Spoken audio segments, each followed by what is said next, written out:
Assalamualaikum warahmatullahi wabarakatuh. Halo teman-teman, apa kabarnya nih? Balik lagi di podcast Masima, podcast kesehatan masyarakat Indonesia Maju. Nah, kali ini podcast Masima akan membawakan tema yang berjudul Build a Mental Health Optimism for Post-Pandemic Era. Bagus banget kan tema kali ini? Sebelum kita masuk ke materi, sebelumnya ada kata pepatah yang bilang tak kenal maka tak sayang. Maka izinkan aku di sini sebagai moderator ingin memperkenalkan diri dulu ya teman-teman. Halo, nama aku Firda Askia Rahma dari Fakultas Kesehatan Masyarakat Indonesia Maju. Nah, kali ini podcast Masima akan ditemani oleh narasumber yang kece, yang cantik, terus juga hebat sih. Terus namanya Kak Gamadisa Agustin, sarjana psikolog yang sedang menjalani S2 di UIN Syarif Hidayatullah, Jakarta. Nah, teman-teman tahu nggak sih apa yang harus kita hadapi setelah pandemi COVID-19 ini? Dan mungkin pembahasan dari podcast Masima ini ada perwakilan dari isi hati kalian mengenai mental health di keadaan sekarang ini. Kalian tahu nggak sih teman-teman apa itu mental health atau kesehatan mental atau bisa juga dibilang kesehatan jiwa? Jadi kesehatan jiwa adalah keadaan sejahtera di mana individu menyadari potensi yang dimilikinya, mampu menanggulanginya, tekanan hidup normal, bekerja secara produktif, dan mampu memberikan kontribusi bagi lingkungannya. Nah teman-teman, ternyata lingkungan juga berpengaruh banget gak sih buat kesehatan mental kita?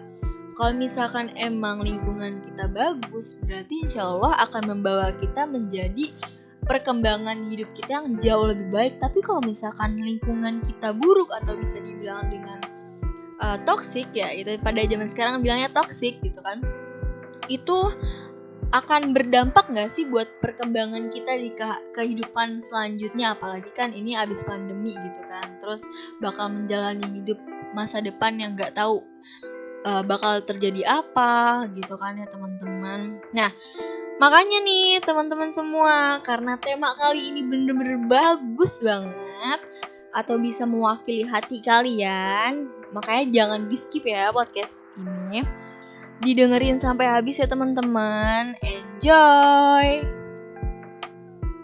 Halo Kak Gama, ini aku manggilnya Kak Gama, Kak Disa, atau Kak Agustin sih yang lebih enjoy gitu, yang biar chill kita ngomongnya. Disa aja deh, BTW aku lebih sering dipanggil Disa sih daripada Gama.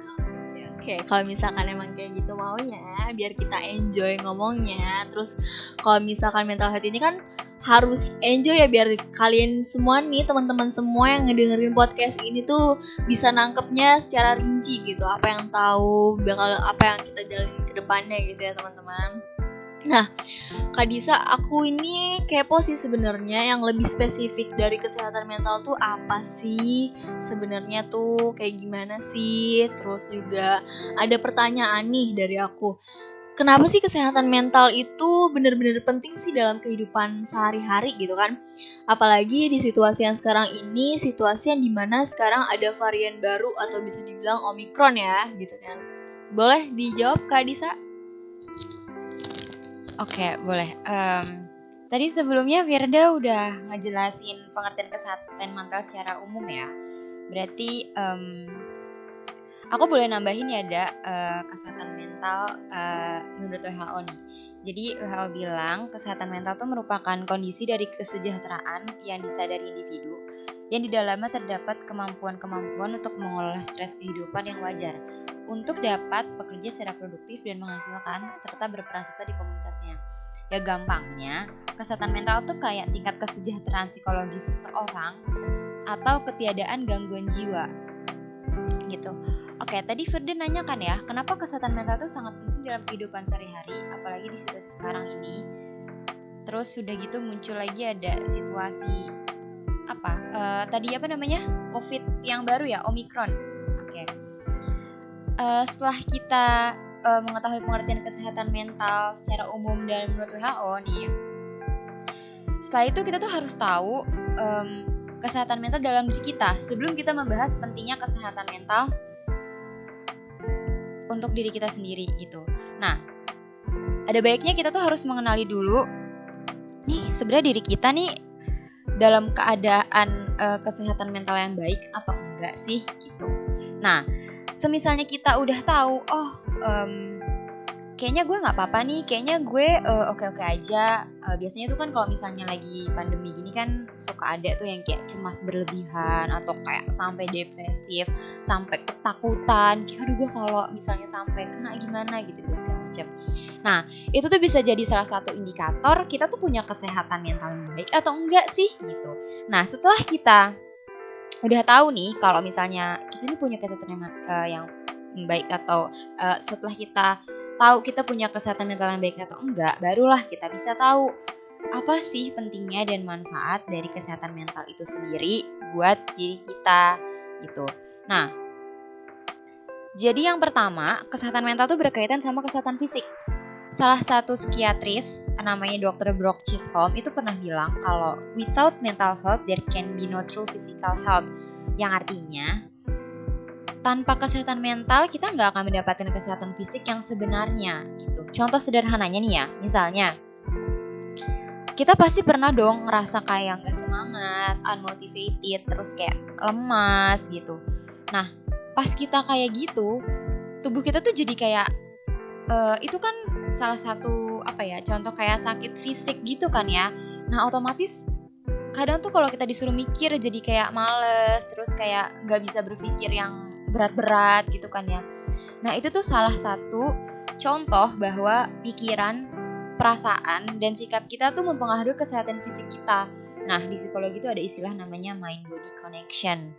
Nah dari penjelasan aku tadi berarti kita udah tahu nih salah satu manfaat kesehatan mental buat diri kita adalah ya kalau misalnya kita punya kesehatan mental yang baik, otomatis kita juga pasti punya kesehatan fisik yang baik juga ya.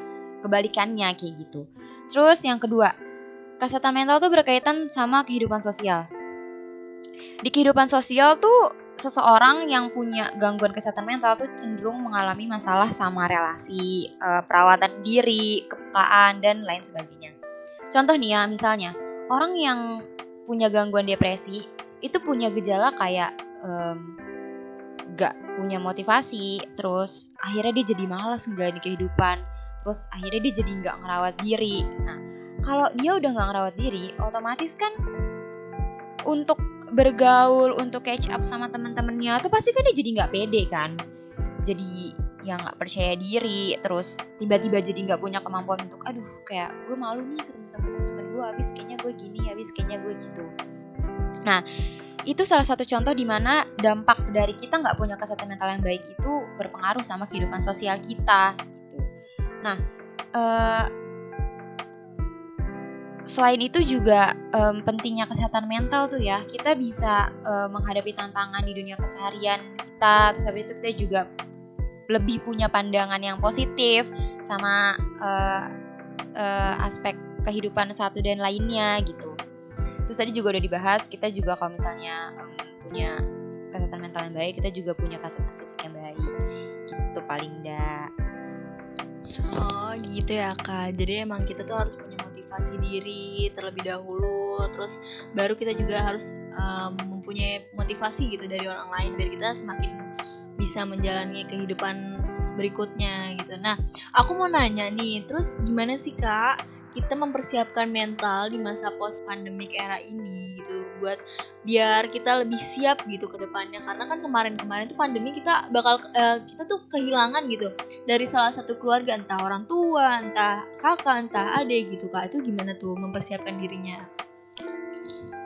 Oke, jadi untuk mempersiapkan diri sebenarnya nggak harus butuh persiapan yang gimana-gimana ya. Pasti kan ya namanya emang sih kita tahu waktu pas pandemic era tuh banyak banget orang yang kehilangan anggota keluarga, banyak juga orang yang kehilangan pekerjaan gitu kan.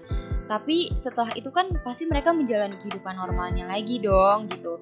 Mereka sadar harus bangkit nih dari keadaan terpuruk itu gitu. Nah sebenarnya ada beberapa cara untuk bisa mempertahankan kesehatan mental itu sendiri gitu. Nah salah satu beberapa cara yang bakal aku sebutin ini bisa digunakan untuk mempertahankan kesehatan mental untuk post pandemic era gitu. Yang pertama ada tetap berkomunikasi. Jadi walaupun sekarang tuh kayaknya terbatas ya komunikasi sama teman, saudara, atau pasangan mungkin yang LDRan gitu ya.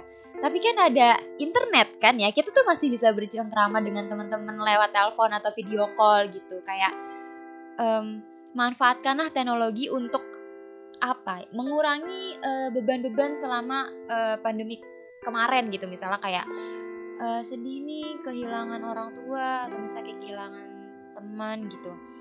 Oke, kita bisa mengurangi beban itu dengan bercerita sama orang-orang terdekat gitu. Nah, terus juga yang kedua ada lagi nih caranya. Masih pakai internet juga, ya kita cari hiburan online, misalnya kayak yang suka karaokean bisa karaokean, yang misalnya suka nonton film, kita bisa tuh nonton film, kan banyak ya platform-platform buat nonton film sekarang tuh kayak Viu, Netflix gitu. Nah, selain itu juga ada lagi nih caranya kayak ya istirahat yang cukup gitu.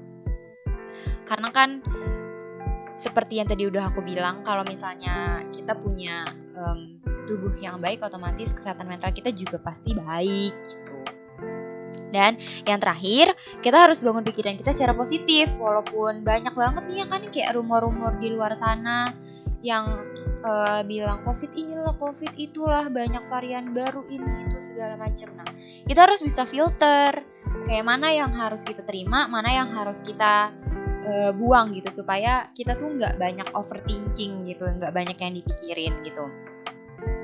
Nah, pikiran positif ini bisa terbangun dari banyak hal loh, misalnya kayak relaksasi atau yoga, meditasi gitu. Atau kalau misalnya kita mau konsultasi sama psikolog juga nggak apa-apa loh.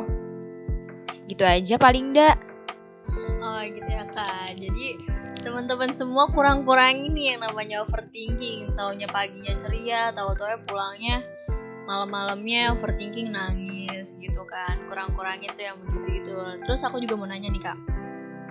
Terus menurut perspektif perkembangan pada masa remaja remaja ini rawan banget sih yang mengalami masalah pada kesehatan mental gitu kan Kak. Apalagi yang tadi udah dibilang sih, emang remaja tuh rentan banget karena labil gitu kan, antara mau yang kesini, ntar dulu kesini, jadi labil banget, jadi gampang banget gitu yang namanya kekecoh sama omongan. Jadi ya mentalnya itu belum kuat lah gitu Kak. Itu gimana tuh? Oke, jadi ini lebih ke remaja tuh lebih punya potensi untuk mengalami masalah kesehatan mental pada pandemi COVID gitu ya. Bener sih tadi yang dibilang Firda. Kalau misalnya emang remaja tuh rawan banget mengalami gangguan masalah kesehatan mental gitu. Kenapa?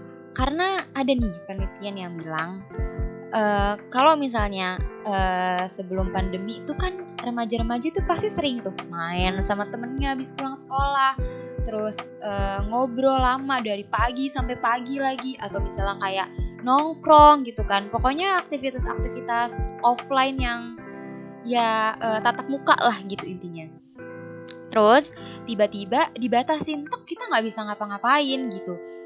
Pernah nggak sih kayak ngebayangin kita tuh bisa ketemu tiap hari sama orang, tiba-tiba gak bisa ketemu sama sekali karena protokol kesehatan yang lagi ditingkatin gitu kan waktu itu. Nah, untuk anak-anak, bukan anak-anak ya, sebenarnya kalau bisa bilang remaja dan usia dewasa awal ya, itu emang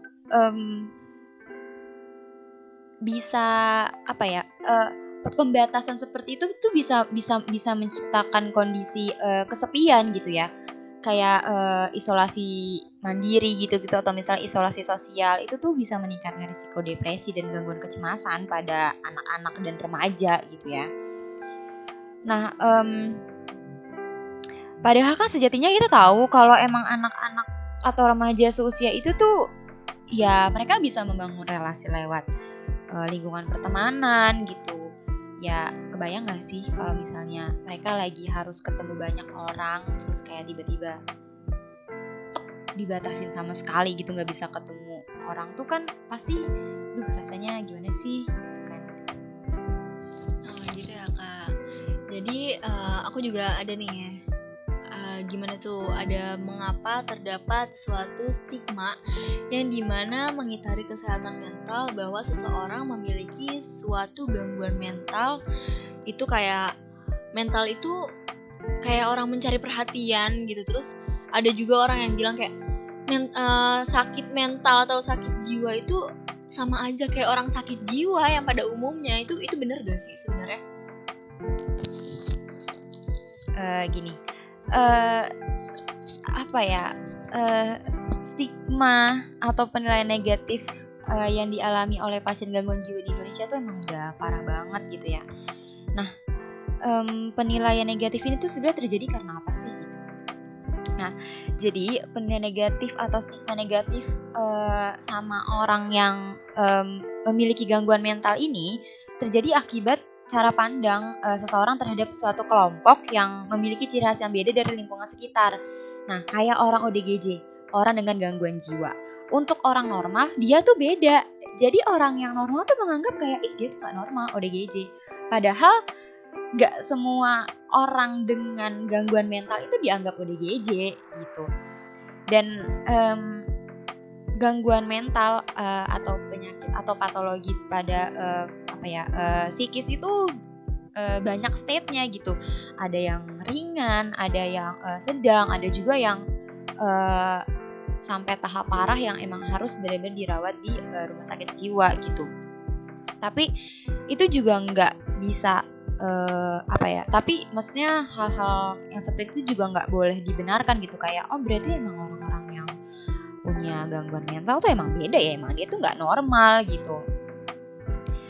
Sebenarnya nggak boleh kayak gitu ya mikirnya. Kayak salah satu penyebab adanya stigma negatif itu juga karena kurangnya informasi yang diketahui oleh masyarakat atau orang-orang itu tentang gangguan jiwa gitu.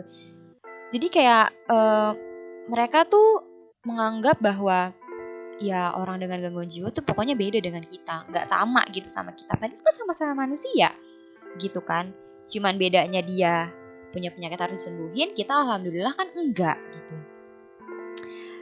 Nah, terus ada juga nih hasil penelitian yang bilang kalau misalnya stigma negatif itu enggak cuma dari lingkungan juga loh, tapi ternyata orang-orang dengan gangguan jiwa itu juga punya stigma negatif sama dirinya sendiri. Sedih gak sih? Iya, sedih banget sih itu, sumpah. Pada dimana harusnya tuh orang-orang di sekitar dia tuh menyadarkan dia bahwa dia punya gangguan mental yang harusnya kayak ditolong, diberi edukasi, atau ya dibawa ke psikolog atau psikiater, tapi malah didiskriminasi kayak gitu. Ya makanya aku gak pernah capek-capek sih buat ngasih tau semua orang untuk belajar tentang kesehatan mental, karena ya itu, kesehatan mental tuh penting banget sih untuk kehidupan sehari-hari gitu. Gak cuma buat diri kita sendiri, tapi buat orang lain ya, supaya kita gak mendiskriminasi satu komunitas cuma karena dia tuh beda dari kita gitu. Oh, jadi kayak jangan pernah lah ya menghardik orang yang lagi nggak baik gitu sama mentalnya. Kalau misalkan kita menghardik dia, ya malah dia makin down gitu. Jadi ngedownnya makin nggak, malah pemikirannya tuh gue nggak bisa sembuh, gue nggak bisa. Padahal tuh stigma kayak gitu salah sih sebenarnya. Terus apalagi dikatain kalau misalkan stigma orang yang gangguan mental itu orang yang nyari perhatian gitu, itu sebenarnya salah banget ya Kak ya. Nah, ada nih terakhir ya, penghujung acara banget ini, pertanyaan terakhir. Aku mau nanya yang terakhir nih, munculnya kasus apalagi di sekarang ini ternyata terkuak banyak banget di sosial media itu. Ada kasus yang dimana pelecehan seksual itu kayak pelecehan itu termasuk bagian gangguan psikis gak sih atau mental gitu kan. Nah, orang-orang yang terkena atau bisa dibilang korban itu bisa gak sih disembuhin total gitu. Padahal kan kemarin itu dia mengalami trauma berat. Itu bisa gak sih Kak buat disembuhin total gitu? Iya sih ya, menanggapi banyaknya kasus pelecehan seksual gitu kan ya. Ya seperti yang kita tahu gitu ya. Sebenarnya pelecehan seksual tuh kan banyak ya jenisnya. Ada yang Catcalling, itu kan catcalling juga salah satu bentuk sexual harassment. Kalau yang belum tahu nih, catcalling itu kayak seperti ngegoda-godain gitu deh, kayak nge-sweet-sweetin cewek gitu. Kalau yang bahasa chillnya kali ada ya, gitu. Kayak nge-sweet-sweetin cewek itu kan salah satu bentuk sexual harassment juga gitu ya. Terus ada juga bentuk yang nggak tahu ini boleh nggak sih aku bahas ini? Kayaknya kemarin ada yang onani di itu. Ya bisa sih, boleh banget biar teman-teman juga teredukasi gitu kan. Bukan out dari ini ya, dari judul gitu, tapi kita juga ini tuh baru terkuaknya pas di pandemi gitu. Takutnya nanti pas banyak berita kayak gini, pas di pandemi udah kita stres kehilangan orang tua, kehilangan keluarga gitu. Ditambah lagi banyak banget yang dimana sosial media itu banyak yang ngeluarin hasil pelecehan-pelecehan untuk perempuan, apalagi gini ya, perempuan itu kan rentan banget yang namanya perasaan, karena dia apa-apa selalu dibawa perasaan. Jadi kita balik lagi nih buat kesehatan di masa pandemi ini, biar kita sehat gitu pemikirannya gitu Kak. Oke. Nah, jadi gini, tadi kan masuk pertanyaannya orang-orang korban pelecehan seksual tuh bisa disembuhin total atau enggak ya? As far as aku tahu ya, sejauh yang aku tahu nih, ada beberapa penyakit mental atau gangguan mental yang bisa sembuh. Tapi untuk post traumatik kayak korban itu bisa sembuh total ketika emang mungkin udah menemukan seseorang yang bisa merangkul dia dan membuat dia tuh nggak ke-trigger atau nggak keinget-inget sama kejadian itu gitu. Mungkin aku kurang baca atau gimana, nanti kalau misalnya ada info-info yang lebih ini aku share lagi kali ya. Sejauh yang aku tahu sih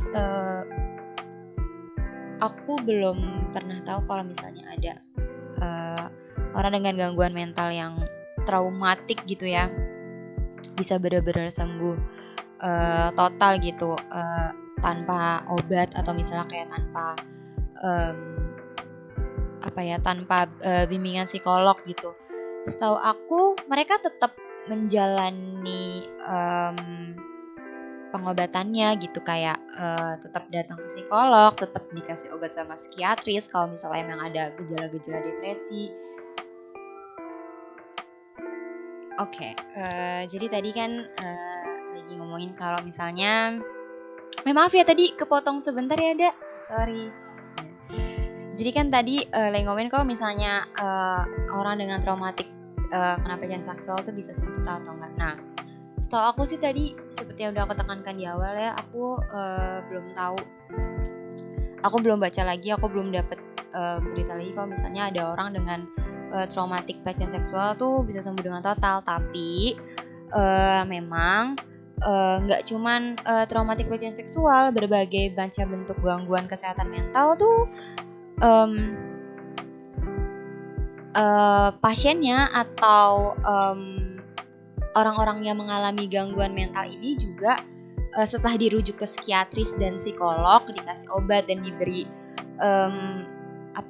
saran-saran mungkin ya seperti itu.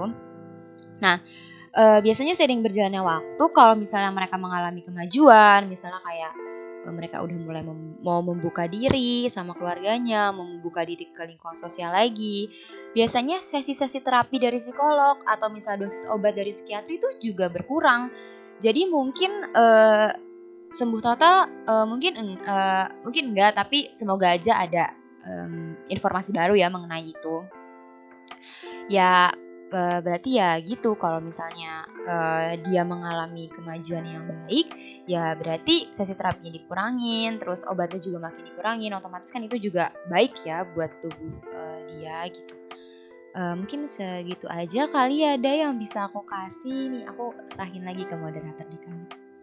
Oke, terima kasih nih Kak. Ya, kita udah di ujung akhir podcast acara nih. Tapi tadi emang benar-benar seru banget sih ngebahas tentang mental health itu. Apalagi sekarang juga lagi happening banget nih tentang pelecehan. Jadi teman-teman bisa tahu nih, jangan overthinking dulu nih yang kayak tadi dibilangin, jangan overthinking dulu tentang pelecehan, takutnya ntar nggak bisa keluar gimana karena laki-laki ada dimana kata-kata laki-laki semua sama ya, nggak juga dong, nggak gitu kan teman-teman. Nah, karena emang udah di ujung acara, aku izin pamit undur diri nih teman-teman. Gak apa-apa ya teman-teman semua, karena emang waktunya. Jadi aku izin pamit undur diri. Kurang lebihnya mohon maaf. Wabillahi taufiq walhidayah. Wassalamualaikum warahmatullahi wabarakatuh.